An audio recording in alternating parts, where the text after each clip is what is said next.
Sebastian stood quietly in the middle of a crowded old storage yard, resting his hand on a Porsche 356 buried under decades of dust and rust that everyone called worthless scrap.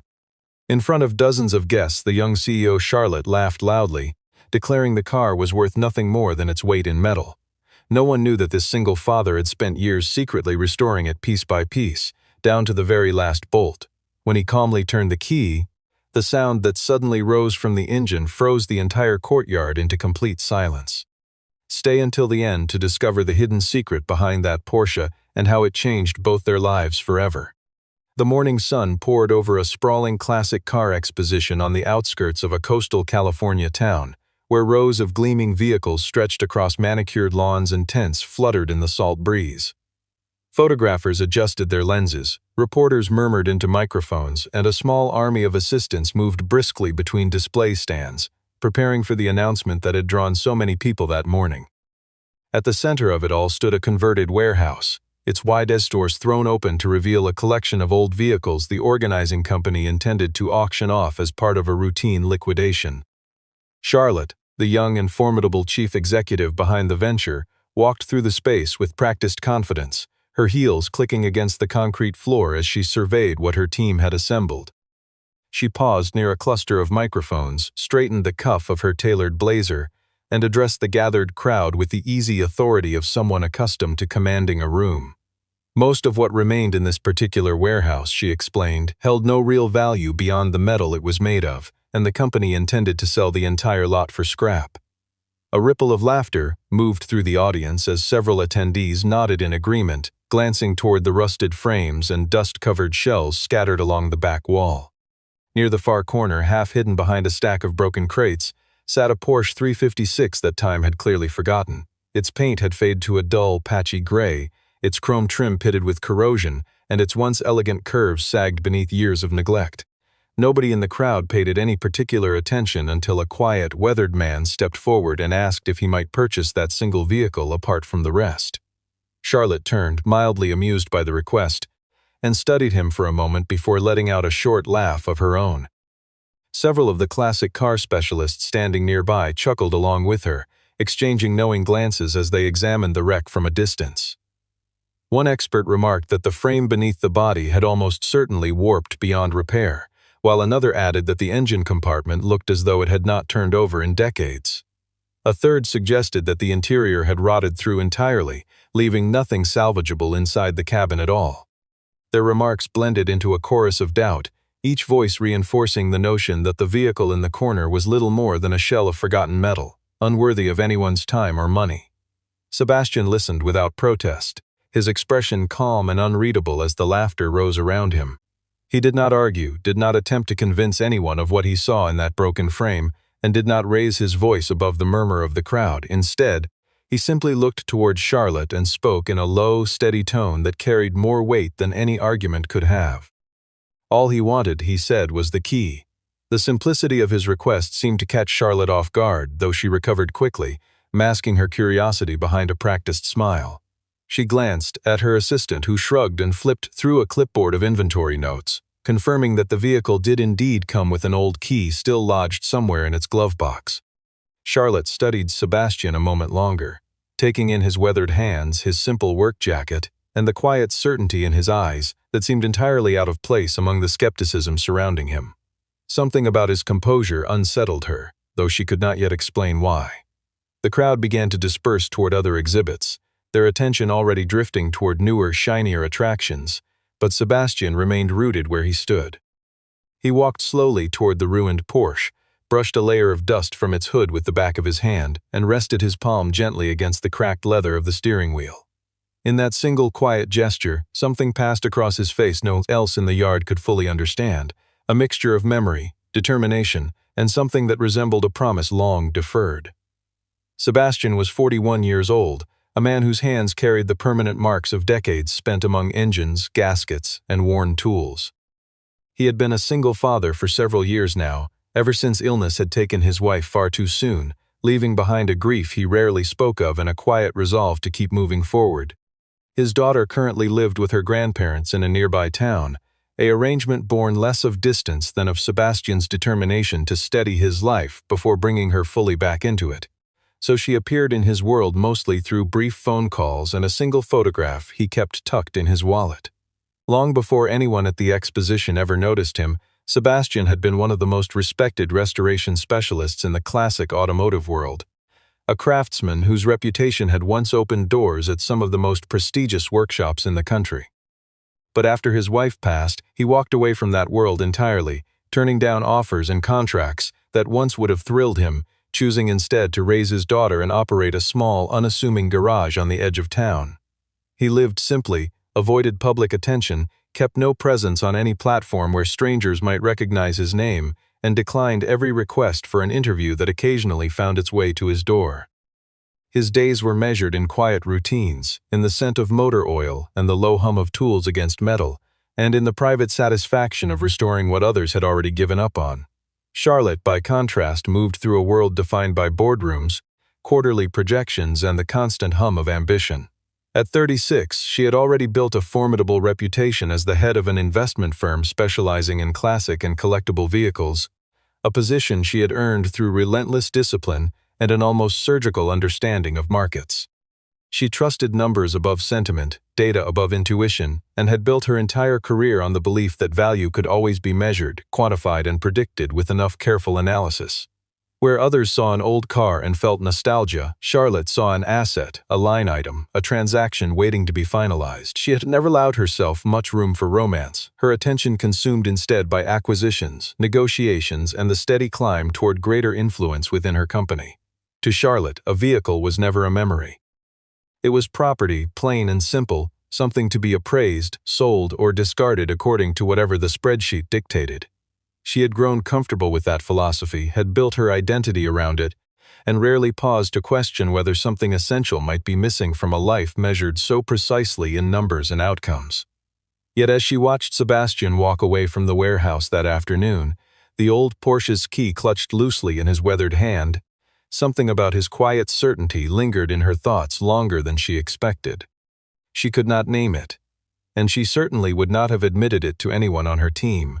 But for the first time in longer than she could remember, a piece of scrap metal had managed to hold her attention well past the moment it should have stopped mattering to her at all.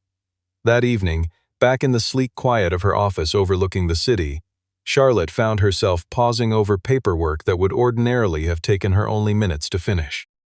Her mind kept drifting back to the weathered stillness in Sebastian's face, so unlike the posturing confidence she encountered daily among investors and rivals alike.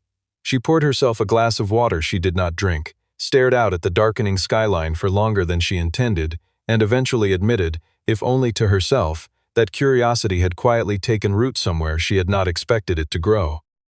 By the following week, Charlotte's curiosity had not faded, and against her own better instincts, she found herself reaching out to Sebastian directly rather than leaving the matter to her assistants. She proposed selling him the Porsche for a purely symbolic price, a gesture that struck her legal team as unusual but hardly worth objecting to given how little the vehicle had ever been worth on paper. There was, however, a condition attached to her offer, one she delivered with the same composed confidence she brought to every negotiation. Sebastian would have exactly 30 days to bring the engine back to life.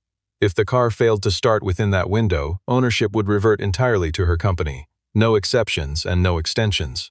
The terms spread quickly among the small circle of enthusiasts who had witnessed the exchange, and before long word of the arrangement reached a few local reporters eager for an easy story. They framed it as an impossible resurrection, a phrase that appeared in more than one headline within days, painting Sebastian's effort as a doomed spectacle destined to end in quiet failure. Sebastian paid the coverage little mind. He arranged for the Porsche to be towed to his garage under the cover of early morning, before the town had fully woken and before any cameras had gathered to capture the moment. There was no announcement, no grand unveiling, no attempt to draw attention to what he was about to undertake. He simply backed his truck into the narrow driveway, lowered the frame onto a set of worn dollies, and rolled the broken vehicle into the dim, familiar quiet of his workshop. He did not livestream his progress, did not seek out sponsors eager to attach their names to his effort, and did not so much as mention the wager to more than a handful of people he trusted. His approach remained exactly what it had always been, methodical, private, and entirely indifferent to outside opinion.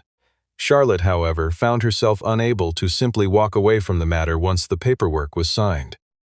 She quietly arranged for someone within her circle to keep a discreet watch on the garage, ostensibly to protect her company's interests in the unlikely event the restoration succeeded, though she privately admitted to herself that her motives ran deeper than mere business caution. She wanted to understand what exactly this quiet, unassuming man believed he was proving, and to whom. Was it pride driving him forward, some need to silence the laughter that had followed him out of the exposition hall, or was there something else entirely beneath his calm exterior, something rooted further back than a single humiliating afternoon among strangers?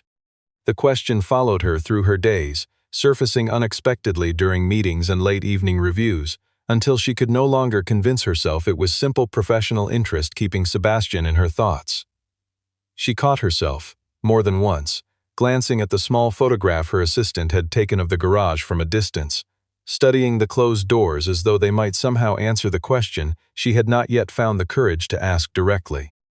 It was an uncharacteristic distraction for a woman who prided herself on discipline, and it unsettled her precisely because she could not simply reason her way past it. Piece by piece, through conversations with old colleagues and fragments Charlotte gathered from her own quiet research, a fuller picture of Sebastian's history began to emerge. He had once stood among the finest restoration engineers in the country, a craftsman whose work had drawn interest from several major manufacturers eager to bring his talent under their own banners. Offers had come from workshops on both coasts, prestigious positions that promised recognition, resources, and a level of acclaim few in his field ever achieved. Sebastian had turned every single one of them down. The reason, as Charlotte eventually learned, had nothing to do with a lack of ambition and everything to do with loss.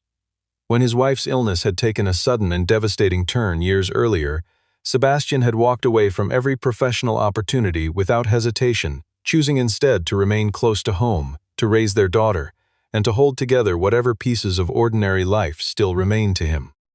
He never spoke of that period with bitterness, at least not to anyone who asked, but those who had known him longest understood that something in him had quietly closed off the moment he stepped away from his career at its peak. The Porsche, it turned out, was not simply an old vehicle that had caught his interest by chance. It bore an unmistakable resemblance to a car his wife had once admired years earlier, long before illness entered their lives, a car she had spoken of wistfully on evenings, when their future still felt boundless and unwritten.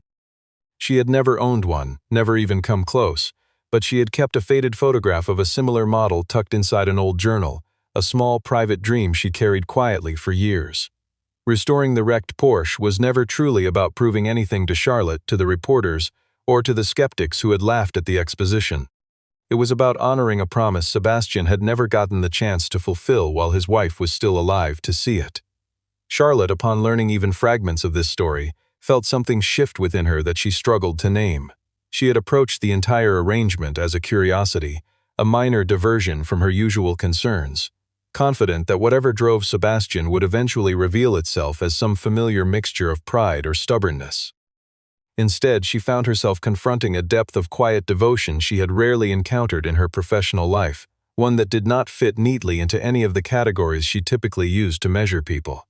For the first time in longer than she cared to admit, Charlotte began to wonder whether her carefully constructed view of value, built entirely around numbers and projections, had been missing something essential all along. The reality inside Sebastian's garage was far less romantic than any headline suggested. The frame beneath the Porsche's battered shell had warped over decades of neglect, twisting subtly in ways that made even basic alignment a painstaking challenge. The engine, once he finally pulled it free of its housing, revealed a graveyard of missing components, parts that had either corroded beyond recognition or vanished entirely sometime over the vehicle's long and forgotten history. The transmission fared no better, its internal gearing seized solid, its housing cracked along one edge from what looked like an old, poorly repaired impact. Sourcing replacement parts proved nearly impossible, since manufacturers had stopped producing components for this particular model generations ago, leaving Sebastian to rely on his own hands rather than any catalog or supplier. Night after night, he stood at his workbench recreating gears from raw stock, carefully machining each tooth to match specifications he had memorized decades earlier during his years as a young apprentice. There was no shortcut available to him, no miracle waiting to simplify the labor ahead. Only steady, exacting skill applied one small task at a time, hour after hour, long after the rest of the town had gone dark and quiet. Charlotte began visiting the garage more frequently than she had originally intended, telling herself each time that she was simply monitoring her company's interest in the outcome. Her early visits were brief, formal, and carefully distant, but something about the rhythm of the workshop began to draw her back more often than business alone could explain. She started arriving with coffee for both of them, setting it quietly on the workbench without a word. She offered to track down old service records and parts catalogs through contacts she still maintained from her years in the industry, spending evenings combing through archives she would never have bothered with before. Slowly, almost without either of them noticing the shift, their conversations extended beyond simple updates on the car's progress. Sebastian spoke cautiously at first about his years working on rare restorations, about the discipline required to bring something broken back to life without cutting corners. Charlotte, in turn, found herself sharing details of her own life she rarely mentioned to anyone, moments of exhaustion behind her confident public image, doubts she had never voiced within the walls of her own company. Neither of them called it anything more than friendship, not yet, but the garage had quietly become a space where both of them could set aside the roles they played everywhere else, if only for a few quiet hours each evening. Not everyone within Charlotte's company shared her growing curiosity about the restoration, and one member of the board in particular had begun paying far closer attention than his role required. Adrian, a longtime operations director with deep ties throughout the company's supply network, had quietly done his own research into the Porsche's origins and discovered something the original inventory records had entirely overlooked. This particular vehicle, buried among the scrap for years, carried a rare production history that could push its true value into the millions once properly restored and authenticated. Rather than bring this discovery to Charlotte, Adrian saw an opportunity to secure that value for himself before anyone else recognized what the car truly was. He began working quietly behind the scenes, first attempting to bribe a supplier who had been assisting Sebastian with hard-to-find components, offering a sum large enough to guarantee the parts would simply stop arriving. When that failed to slow the restoration as much as he hoped, Adrian arranged for a break-in at the garage late one night, during which several critical tools and a small collection of painstakingly sourced parts disappeared without a trace. Sebastian said little about the theft publicly, though the setback cost him nearly a week of painstaking work he could ill afford to lose with the deadline steadily approaching. Around the same time, Charlotte discovered that portions of the original acquisition paperwork for the warehouse lot had gone missing from the company's records, documents that would have clearly established the Porsche's provenance from the very beginning.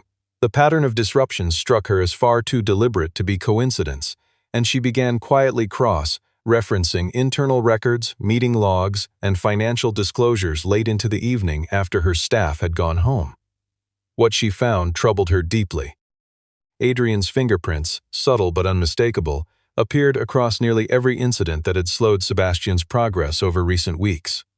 For the first time since the wager began, Charlotte found herself standing firmly on Sebastian's side of the matter, not out of any romantic sentiment she was willing to name, but out of a sharpening sense that something deeply unfair was unfolding beneath her own company's roof. She reached out to Sebastian directly, laying out everything she had uncovered, and the two of them began working together in earnest, comparing notes, tracing the missing paperwork, and quietly building a case against the very person who had spent weeks trying to ensure the restoration would fail. They met in the evenings after the garage had emptied of the day's ordinary work, spreading printouts and old ledgers across the workbench beside half-finished engine parts. Charlotte brought her sharp instinct for financial patterns, while Sebastian offered a mechanic's patience for detail, the same steady attention he applied to every stubborn bolt and worn gasket. Neither of them said so directly, but the partnership felt different from anything either had experienced in their professional lives before, less like a transaction and more like two people genuinely working toward the same quiet, stubborn goal.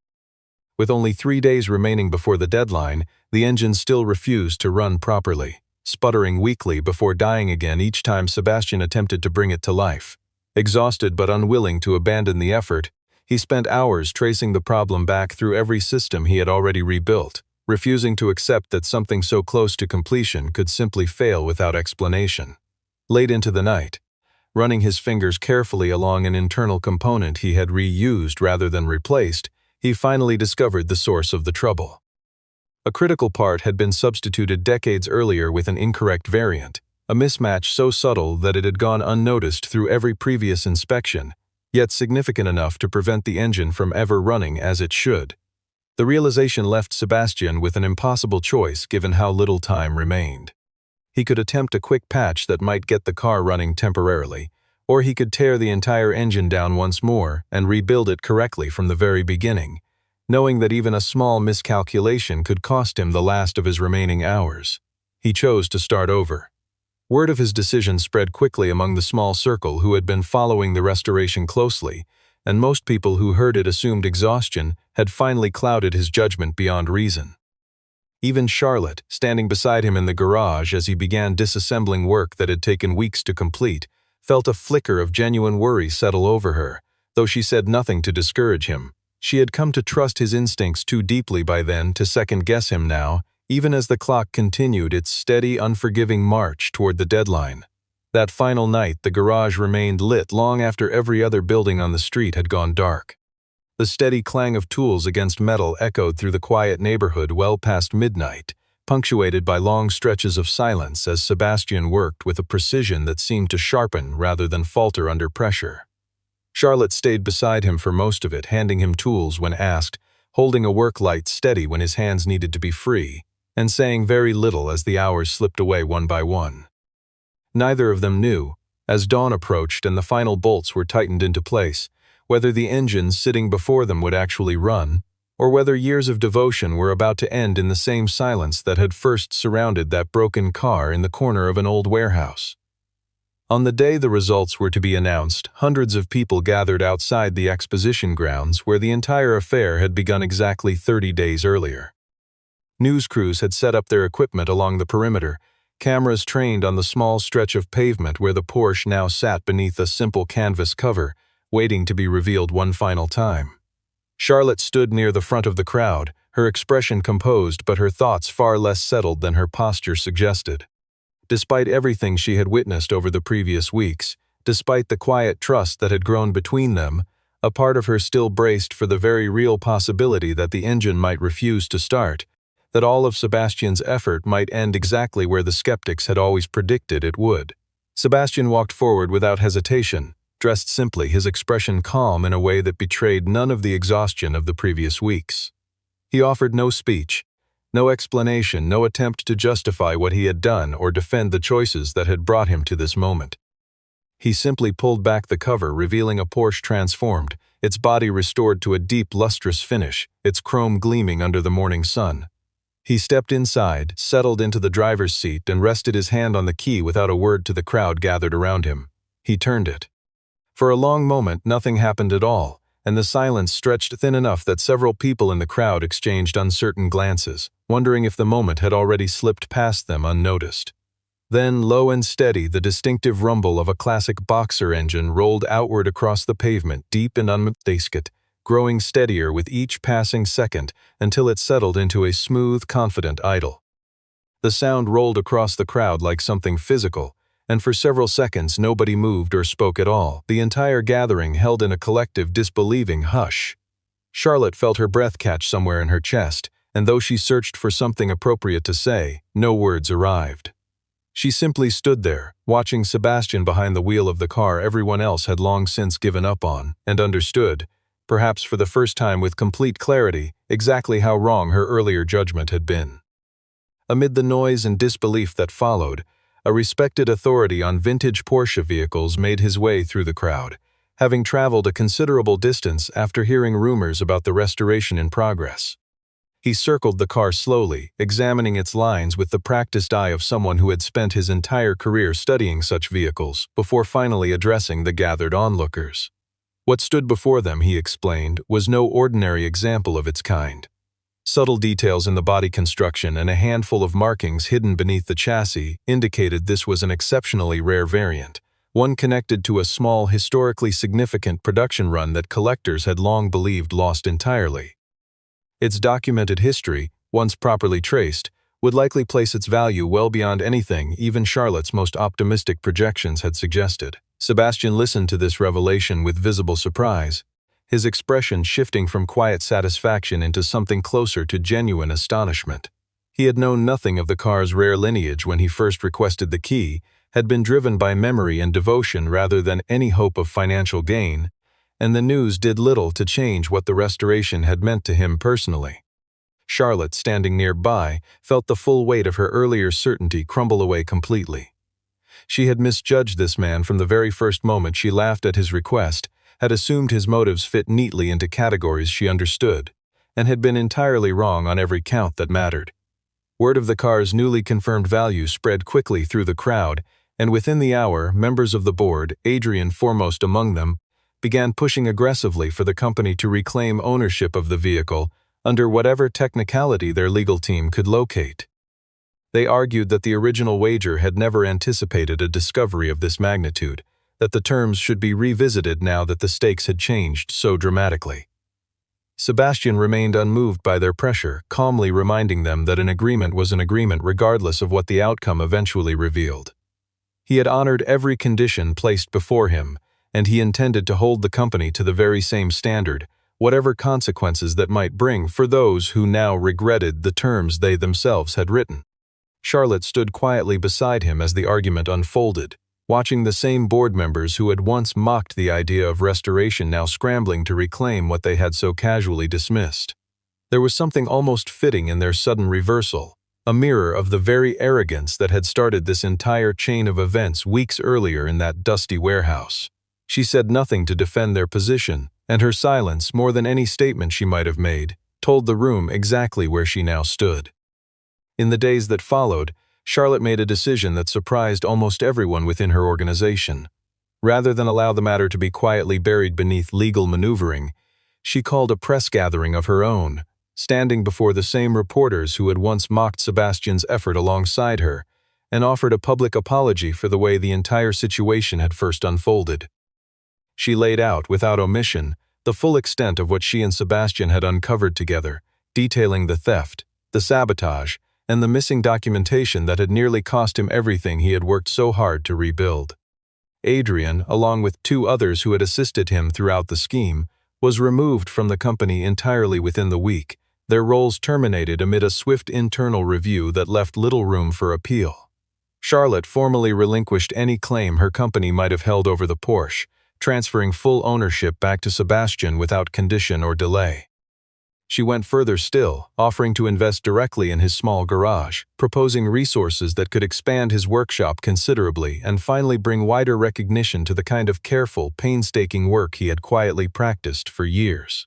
Sebastian appreciated the gesture, though he made it clear from the outset that he had no interest in becoming an employee within her company's structure, no matter how generous the offer or how sincerely it was intended.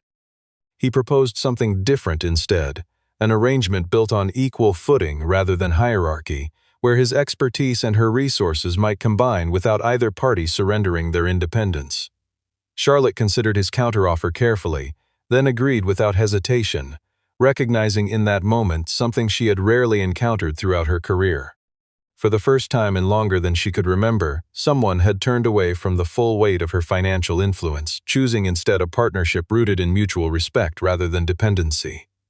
The realization settled over her slowly, a quiet, unfamiliar warmth that had nothing to do with any transaction her company had ever completed before. Later that week, she signed the revised partnership documents at the very workbench where the Porsche had once sat in pieces, the paperwork feeling almost secondary beside the simple satisfaction of watching Sebastian nod his approval over the terms.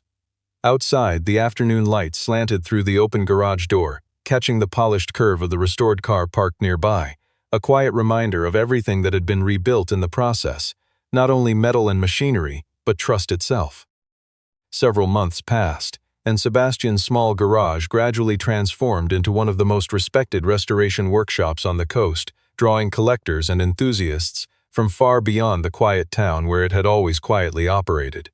Charlotte visited often now, though her presence there no longer carried the weight of her corporate title. She came simply as a friend, someone who had grown to appreciate the unhurried rhythm of the workshop and the steady company of the man who ran it.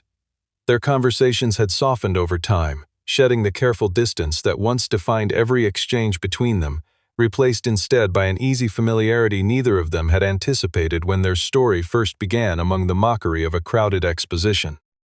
One evening, as the sun began its slow descent toward the ocean, Sebastian suggested they take the Porsche out along the coastal road that wound above the water, the same stretch of highway where the light turned everything gold in the final hour before dusk. Charlotte agreed without hesitation, settling into the passenger seat as the engine settled into its familiar, steady rhythm beneath them. They drove in comfortable silence for a while, the wind moving gently through the open windows, the ocean stretching out endlessly beside the winding road. There was no grand declaration between them that evening, no dramatic gesture meant to mark the moment as something momentous. Only quiet conversation, unhurried and honest, the kind that had slowly become familiar to them both over the preceding months. Sebastian glanced over at her as the road curved gently along the cliffside, and spoke without any particular emphasis, as though the thought had simply surfaced naturally in the stillness between them. Some things, he said, that once seemed beyond saving only needed the right person to come along before they could live again. Charlotte considered his words for a moment, watching the light shift across the water beyond the windshield, before answering with a small, genuine smile. Perhaps people were not so different, she said quietly. The Porsche continued along the coastal road as the light faded slowly into evening, carrying them both toward whatever came next, unhurried and unafraid, the past finally settled and the future at last entirely their own to shape together. What began as a moment of public ridicule became something far greater than anyone standing in that old warehouse could have imagined. A single father, quietly rebuilding a broken car out of memory and devotion, ended up rebuilding far more than an engine. He rebuilt trust, exposed a hidden betrayal, and reminded a powerful woman that true worth is rarely visible at first glance. Charlotte learned that the most valuable things in life are rarely the ones that show up in a spreadsheet, and Sebastian discovered that honoring the past does not mean staying trapped inside it. If this story of quiet strength, hidden expertise, and unexpected connection moved you, consider sharing it with someone who might need a reminder that some things and some people are always worth restoring.